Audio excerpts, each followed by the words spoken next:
ஆசிரியர்கள் அனைவருக்கும் வணக்கம். இந்த நம்ம என்ன பார்க்க போனால் டிஆர்பிலேருந்து இன் சர்வீஸ் கேண்டிடேட் இருக்குது பார்த்தா ஏற்கனவே அரசு பணியில் இடைநிலை ஆசிரியர்களாவோ பட்டதாரி ஆசிரியர்களாவோ ஒர்க் பண்ணிட்டு இருக்கவங்களுக்கான டெட் எக்ஸாமோட நோட்டிஃபிகேஷன் வந்து கொடுத்துருக்காங்க. அதை பற்றின டீட்டெயில் தான் நம்ம இந்த வீடியோவில் வந்து பார்க்க போகிறோம். ரைட்டா, இது ஸ்பெஷல் டெட் அப்படின்றது அவங்க மென்ஷன் பண்ணலை, ஆனால் வந்து இன் சர்வீஸ் கேண்டிடேட் அப்படின்றத மென்ஷன் பண்ணியிருக்காங்க. ஸோ இதுவும் வந்து ஆசிரியர் தகுதி தேர்வு தான். ஸோ நமக்கு இதுக்கு முன்னாடி நடந்தது இல்லையா, அதே பேட்டர்ன் தான் வந்து இந்த எக்ஸாம் இருக்குது. பட் இருந்தாலும் சின்ன சின்ன டிஃப்ரென்ஸ் இருக்குது. அது என்னன்றதை நான் உங்களுக்கு வந்து சொல்கிறேன். ரைட்டா, இதில் என்னைக்கு அப்ளை பண்ணுறது, எவ்வளோ ஃபீஸ், எக்ஸாம் பேட்டர்ன் எப்படி இருக்குது, இந்த மாதிரி விஷயங்கள்லாம் வந்து நோட்டிஃபிகேஷனில் தெளிவுபடுத்தியிருக்காங்க. அது உங்களுக்கு நான் வந்து சொல்கிறேன். ஓகேங்களா, சரி. நோட்டிஃபிகேஷன் வந்து இப்போ தான் கொடுத்துருக்காங்க. ஆக்சுவலாக இதுக்கு முன்னாடி உங்களுக்கே தெரிஞ்ச விஷயம் தான். இதை எதிர்த்து ஒரு வழக்கு போட்டிருந்தாங்க, ஸ்பெஷல் டெட் எதிர்த்து ஒரு வழக்கு போட்டிருந்தாங்க. அதை எதிர்த்து அப்படின்றது எப்படின்னா, சர்வீஸில் ஏற்கனவே அரசு பணியில் இல்லாத மற்ற கேண்டிடேட் அவங்களும் வந்து இதுக்கு எழுதுறதுக்கு அலோவ் பண்ணணும்னு சொல்லி மதுரை பெஞ்சில் வந்து வழக்கு போட்டதாக ஒரு செய்தி. அந்த வழக்கு என்பது சற்று முன்பாக இன்றைக்கி காலையில் தான் வந்து ஹியரிங் வந்தது, டிஸ்போஸ் பண்ணிட்டாங்க. அதாவது வழக்கை வந்து தள்ளுபடி பண்ணிட்டாங்க. வழக்கை தள்ளுபடி பண்ணதுனால இந்த ஸ்பெஷல் டெட் நடத்துவதில் எந்த ஒரு சிக்கலும் கிடையாது. ரைட்டா, இதுக்கு எதிரான போடப்பட்ட வழக்கு என்பது தள்ளுபடி செய்யப்பட்டது. ஸோ அதனால் ஸ்பெஷல் டெட் வந்து கண்டிப்பாக வந்து நடக்கும் அப்படின்றத தெரிஞ்சுக்கோங்க. ரைட்டா, ஸோ ஆக்சுவலாக வந்து இந்த எக்ஸாமை வந்து அவங்களும் அலோவ் பண்ணுன்ற மாதிரி அவங்க கேட்டிருந்தாங்க. சரி, இதில் ஏற்கனவே ஸ்டார்டிங்கில் தெளிவாக சொல்லிட்டாங்க, நல்லா ஞாபகம் வச்சுக்கோங்க. ஏற்கனவே அரசு பணியில் இருப்பவர்கள் மட்டும் தான். மற்ற இப்போ நீங்கள் ஒரு எக்ஸாம் எழுதுனீங்களே, பேப்பர் 1 பேப்பர் 2, அது அந்த கேண்டிடேட் வந்து எலிஜிபிள் கிடையாது. ஓகேங்களா, அதுக்கு வந்து அரசு பணியில் இருப்பவங்களும் எழுதியிருப்பாங்க. இங்கே பார்த்தீங்கன்னா உங்களுக்கு தெரியும், only paper 1 from the eligible working teachers அப்படின்றத போட்டிருக்காங்க. ப்ரைவேட் ஸ்கூல் கிடையாது, கவர்மெண்ட் ஜாப்பில் இருக்கிறவங்க. ரைட்டா, எஸ்ஜிடி பிடி அசிஸ்டன்ட் அல்லது அதுக்கு ஈக்குவலண்ட்டாக இருக்கணும்.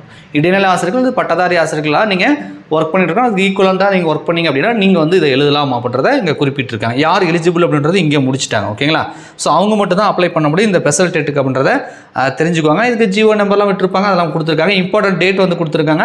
ஸோ டேட் ஆஃப் நோட்டிஃபிகேஷன் 19/11 இன்றைக்கி தான் வந்திருக்கு. ஸோ 20/11 நம்ம அப்ளை பண்ணலாம். அதாவது நாளை முதல் வந்து நீங்கள் இதுக்கு வந்து அப்ளை பண்ணிக்கலாம். லாஸ்ட் டேட் வந்து நமக்கு 20/12 கொடுத்துருக்காங்க. ஸோ டிசம்பர் 20ஆம் தேதி வரைக்கும் நமக்கு அப்ளை பண்ணுறதுக்கு டைம் இருக்குது. எடிட் பண்ணுறதுக்கு ஒரு 2 days வந்து டைம் தராங்க. ஸோ 21/12 22/12 வரைக்கும் நம்ம ஒரு 2 days வந்து ஏதாவது மிஸ்டேக் இருந்தால் நம்ம எடிட் பண்ணிக்கலாம். ஓகேங்களா, ஸோ எக்ஸாம் எப்படின்னா பேப்பர் 1 எக்ஸாம் வந்து 24/1/2026, அதாவது அடுத்த வருடம் வரக்கூடிய ஜனவரி மாதம் 24ஆம் தேதி காலையில் பேப்பர் 1, 25ஆம் தேதி காலையில் பேப்பர் 2 வந்து எக்ஸாம் நடக்குன்றாங்க. இல்லை OMR பேஸ்டில் உங்களுக்கு வந்து எக்ஸாம் நடக்கும். ஓகேங்களா, ஸோ அதுவும் வந்து கொடுத்துருக்காங்க. ஸோ இன் சர்வீஸ் கேண்டிடேட் எக்ஸாமுக்கான teacher eligibility test for in service candidates, in service teachers அப்படின்றத இங்கே மென்ஷன் பண்ணியிருக்காங்க. Education qualification for paper 1 paper 2ன்றதை அங்கே போட்டிருக்காங்க. அதே தான்.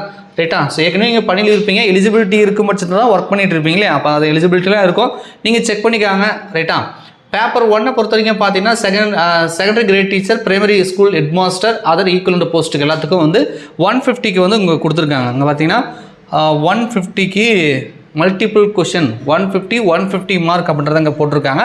So 30 question psychology, 30 question language Tamil நீங்கள் என்ன சூஸ் பண்ணுறீங்களோ அந்த இருக்கும். இங்கிலீஷ் வந்து எல்லாருக்குமே கம்பல்சரி, அது 30 கொஷின் இருக்கும். ஸோ அதுக்கப்புறம் மேத்தமெட்டிக்ஸ் சயின்ஸ் வந்து மேக்ஸ் வந்து ஒரு 30 கொஷின் இருக்கும்.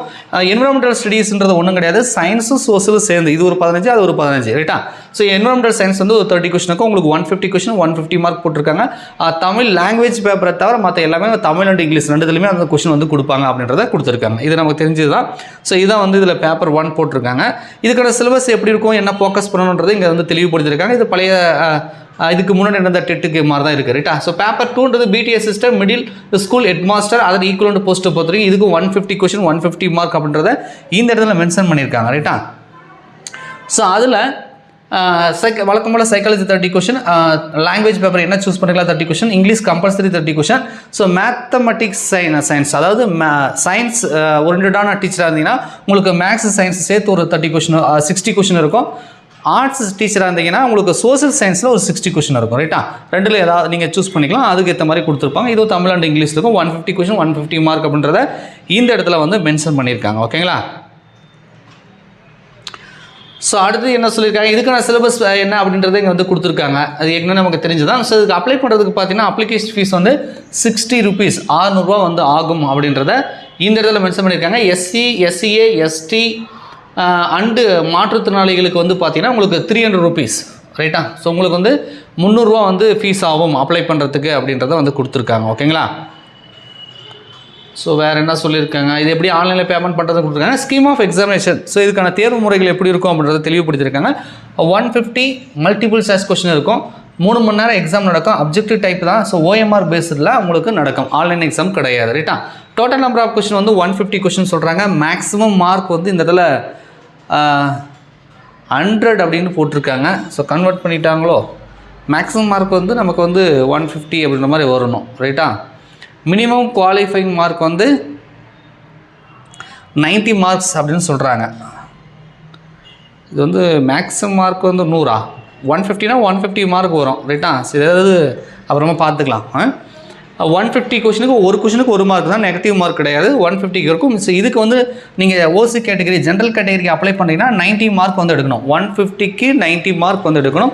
60%ன்றதை மென்ஷன் பண்ணுறாங்க. பேப்பர் 1 பேப்பர் 2 ரெண்டுத்துக்கும் அதுதான். இதே நீங்கள் BC, BCM, MBC, DNC, SC, SCA, எஸ்டிக்கு பார்த்தீங்கன்னா நமக்கு வந்து ரவுண்ட் ஆஃப் வந்து 82 82 மார்க் வந்து 150க்கு வந்து எடுக்கணும். 82 ஆக்சுவலாக வந்து அந்த 55% 82.5 வரும். அதை ரவுண்ட் அப் பண்ணி நமக்கு 82 சொல்கிறாங்க. ஸோ 82 வந்து நமக்கு வந்து எலிஜிபிலிட்டி மார்க்காக சொல்கிறாங்க. ஸோ இந்த கம்யூனிட்டிக்கு எல்லாத்துக்கும் பேப்பர் 1 பேப்பர் 2க்கு 82ன்றது எலிஜிபிலிட்டி மார்க்காக சொல்கிறாங்க. லாஸ்ட்டு டெட்டில் பார்த்தீங்கன்னா எஸ்டிக்கு வந்து ஒரு முறை சலுகையாக வந்து 60 மார்க் கொடுத்துருந்தாங்க. ஆனால் இந்த டைம் எஸ்டிக்கு இதிலே தான் போட்டிருக்காங்க. இப்போ அதில் வந்து எதுவும் எஸ்டிக்கு வந்து சலுகைகள் வந்து இந்த ஸ்பெஷல் டெட்டில் கொடுக்கல அப்படின்ற மாதிரி நமக்கு தெரியுது. ஓகேங்களா? பேப்பர் 1 பேப்பர் 2 போட்டிருக்காங்க. இது அப்ளை பண்ணுற வெப்சைட் போட்டிருக்காங்க. எக்ஸாமினேஷன் ரிசல்ட் வந்து டிஆர்பி வெப்சைட்டில் வரும். சென்டர் வந்து அவங்க போடுறது தான். ரைட்டா? ஸோ எப்படி அப்ளை பண்ணுறது, அவுட் டு அப்ளை, இதுக்கான ஃபோட்டோ என்ன சைஸில் இருக்கணும், சிக்னேச்சர் என்ன சைஸில் இருக்கணும், அந்த மாதிரியான விவரங்கள் எப்படி அப்ளை பண்ணுறது அப்படின்ற விவரங்கள் வந்து கீழே வந்து அட்டாச் பண்ணியிருக்காங்க. இன் சர்வீஸ் கேண்டிடேட்ன்றதுனால ஒரு ஃபார்ம் ஒன்று பின்னாடி அனெக்ஸரி அட்டாச் பண்ணியிருக்காங்க. அதை வந்து நீங்கள் வந்து ஃபில் பண்ணி வாங்குற மாதிரி இருக்கும். ரைட்டா? ஸோ இதில் பார்த்தீங்கன்னா கீழே வந்து அட்டாச் பண்ணியிருந்தாங்க. பாருங்கள், இந்த இடத்துல கொடுத்துருக்காங்க. For the teachers as mentioned in para 3.1 3.2 this notification, this certificate is valid for in service teachers only அப்படின்னு சொல்லி ஒரு சர்டிஃபிகேட் ஒன்று அட்டாச் பண்ணியிருக்காங்க. இதை வந்து நம்ம வந்து வாங்குற மாதிரி இருக்கும். ரைட்டா? ஸோ இதை வாங்கி இது பண்ணுற மாதிரி இருக்கும். ஸோ இதான் வந்து கொடுத்துருக்காங்க. ஸோ சிலபஸ் எக்ஸாம் ஸ்கீம் பார்த்தீங்கன்னா ரெண்டுத்துக்கும் ஒரே மாதிரி தான் இருக்குது. ரைட்டா? ஸ்பெஷல் டெட்டுக்கும் அதுக்கும் ஒரு பெரிய டிஃப்ரெண்ட்லாம் ஒன்றும் கிடையாது. அப்புறம் என்ன சார் ஸ்பெஷல் டெட்டுன்னு தனியாக வைக்கிறாங்க, அவங்களுக்கு ஏதாவது ஒரு இருக்கும்ல அப்படின்றத உங்களுக்கு தோணும். ரைட்டா? ரெண்டுத்துக்கும் என்ன டிஃப்ரெண்ட் இருக்குது அப்படின்றத நான் சொல்கிறேன். அவங்க ஏற்கனவே அரசு பணியில் இருக்காங்க.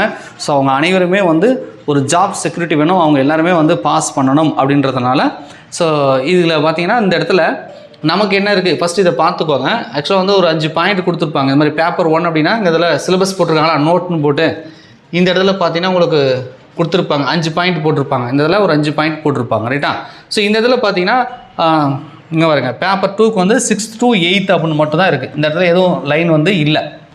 ரைட்டா? ஒரு ஜியோ நம்பர் மட்டும் தான் போட்டிருக்காங்க. அதே மாதிரி இது வந்து பேப்பர் 2க்கா. இதே பேப்பர் 1க்கு பார்த்தீங்கன்னா உங்களுக்கு கிளாஸ் 1 to 5 வரைக்கும் நீங்கள் படிக்கணும். அதாவது அந்த இதை தான் இப்போ நீங்கள் தமிழ், இங்கிலீஷ், சயின்ஸ், சோசியல், மேக்ஸ்லாம் படிக்கிறீங்கன்னா எந்த கிளாஸ் வரைக்கும் ஸ்கூல் புக்கை ப்ரிப்பேர் பண்ணுறதுன்னா பேப்பர் 1னா 1ஆம் வகுப்புலேருந்து 5ஆம் வகுப்பு வரைக்கும், பேப்பர் 2னா 6ஆம் வகுப்புலேருந்து 8ஆம் வகுப்பு வரைக்கும் படிக்கணும். அதுக்கு பக்கத்தில் எதுவும் கொடுக்கல. நல்லா பார்த்துக்கிட்டீங்களா? ரைட். இப்போ இதே நமக்கு இதுக்கு முன்னாடி டெட்டு கொடுத்தாங்க இல்லையா, அதில் இந்த இடத்துல என்ன இருக்குதுன்ற நான் காட்டுறேன். ஓகேங்களா?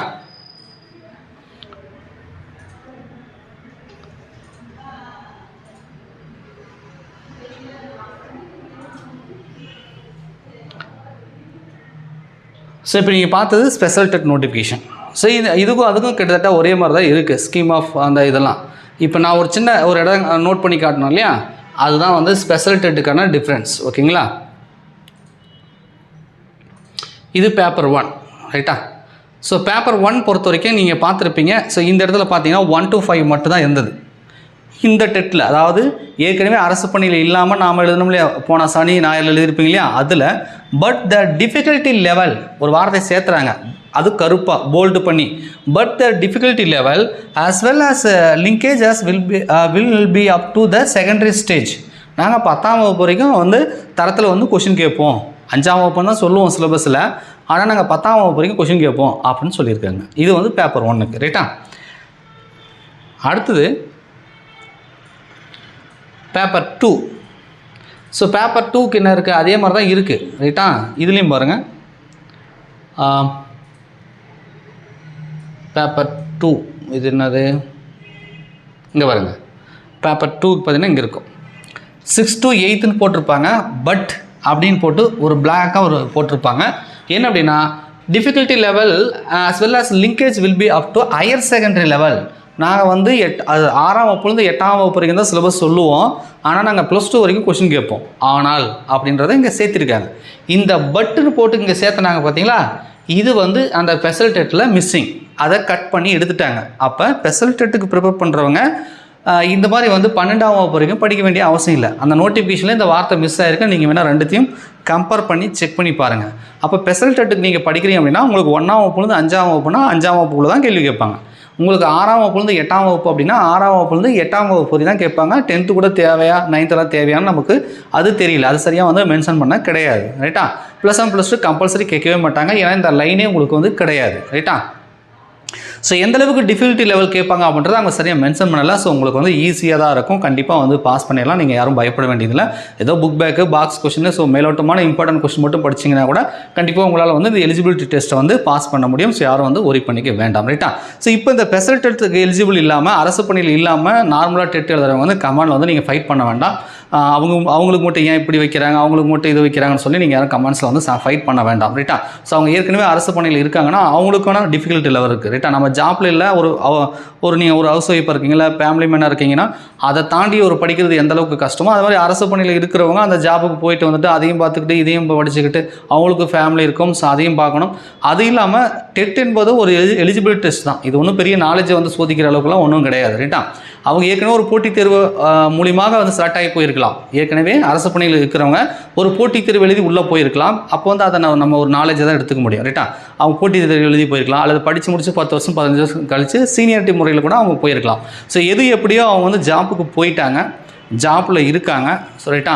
அந்த ஜாப்பை வந்து இந்த டெட்டுனால வந்து டெட்டு நீ பாஸ் பண்ணல வெளியே போன்றதோ அல்லது டெட்டுனால வந்து பதவி உயர்வு கொடுக்க மாட்டேன்னு சொல்கிறதோ அது வந்து அக்செப்ட் பண்ணிக்க முடியாது. ரைட்டா? ஸோ அதனால் அவங்களுக்கு ஒரு டெட்டு கொடுக்குறாங்க, அதை நம்ம வந்து விட்டுற வேண்டியதான். அதை வந்து அவங்ககிட்ட வந்து நம்ம ஃபைட் பண்ணி இருக்க வேண்டிய அவசியம் இல்லை. அவங்க அரசு பணியில் அவங்க எழுதிட்டு அவங்க பாஸ் பண்ணிக்கிட்டு நாம் வந்து டெட்டு பாஸ் பண்ணுறதுனால அவங்களுக்கு எந்த பாதிப்பு இல்லை, அவங்க பாஸ் பண்ணுறதுனால நமக்கு எந்த பாதிப்பும் இல்லை. இப்போ அவங்க டெட்டு பாஸ் பண்ணுறதுனால நமக்கு ஏதாவது இஷ்யூவா? அவங்க ஏற்கனவே ஜாப்பில் தாங்கிறாங்க. உங்களுக்கு அவங்க போட்டியே கிடையாது. உங்களுக்கு யார் போட்டி அப்படின்னா இப்போ நம்ம கூட டெட் எழுதியிருப்பீங்க, டெட்டு பாஸ் பண்ணியிருப்பீங்க, அவங்க தான் உங்களுக்கு போட்டி தேர்வுக்கு வரும்போது உங்களுக்கு போட்டி போடுவாங்க இல்லையா? ஏற்கனவே அரசு பணியில் இருப்பவர்கள் வந்து இப்போ டெட்டு பாஸ் பண்ணவங்களுக்கு போட்டியே கிடையாது. ரைட்டா? ஸோ அதனால் வந்து நீங்கள் கமெண்ட்லேயோ மற்ற ஏதாவது ஒரு யூடியூப் சேனலோட அங்கேயோ போய்ட்டு வந்து யாரும் வந்து ஃபைட் பண்ண வேண்டாம். நம்ம டெட்டு எழுதிருக்கோம், நம்ம டெட்டு பாஸ் பண்ணால் நமக்கு போட்டித் தேர்வு வருது, நீங்கள் போட்டித் தேர்வுக்கு படிக்கிறத பாருங்கள். ரைட்டா? என்ன சார் இவங்களுக்குலாம் வந்து சப்போர்ட் பண்ணுறீங்களா அப்படின்னு கேட்காதீங்க. பொதுவாக அவங்க ஜாப்பில் இருக்காங்க. ஸோ அவங்க ஜாப் செக்யூரிட்டி வேணும், அவங்களுக்குன்னு இருக்குது. அவங்ககிட்ட தான் நம்மளாம் படித்து வந்திருக்கிறோம். ரைட்டா? நம்ம இப்போ நான் இருக்கேன் அப்படின்னா என்னுடைய 10th சொல்லிக் கொடுத்தவங்க 12th சொல்லிக் கொடுத்தவங்களாம் டெட்டு பாஸ் பண்ணி தான் சொல்லிக் கொடுத்தாங்களா அப்படின்றதெல்லாம் இல்லை. அப்போல்லாம் டெட்டே கிடையாது இல்லை. ரைட்டா? ஸோ அப்போ அவங்களுக்குலாம் நாலேஜ் இல்லையா அப்படின்ற ஒரு கேள்வி வருது. ஸோ அதனால் வந்து இந்த வீடியோ கிளிக் பண்ணி பார்க்குறவங்க ரிசல்ட்டு அனௌன்ஸ் பண்ணியிருக்காங்க, என்ன விவரங்கள் மட்டும் தெரிஞ்சுக்கோங்க. கமெண்டில் வந்து அவங்களுக்கு மட்டும் ஏன் அப்படி டெட்டு வைக்கிறாங்க அப்படி இப்படின்லாம் வந்து மற்ற ஆசிரியர்கள்ட்ட வந்து கமெண்ட் வந்து பண்ண வேண்டாம். ரைட்டா? ஸோ ஸ்பெஷல் டெட்டுக்கு ரிலேட்டடாக வேறு ஏதாவது இப்போ நீங்கள் இன்சர்வீஸ் ஏதாவது ஏற்கனவே அரசு பணியில் இருப்பவர்கள் இந்த வீடியோ கிளிக் பண்ணி பார்த்துட்டு உங்களுக்கு ஏதாவது சந்தேகம் இருந்துச்சுன்னா கமெண்ட்ஸில் கமெண்ட் பண்ணுங்கள். நன்றி, வணக்கம்.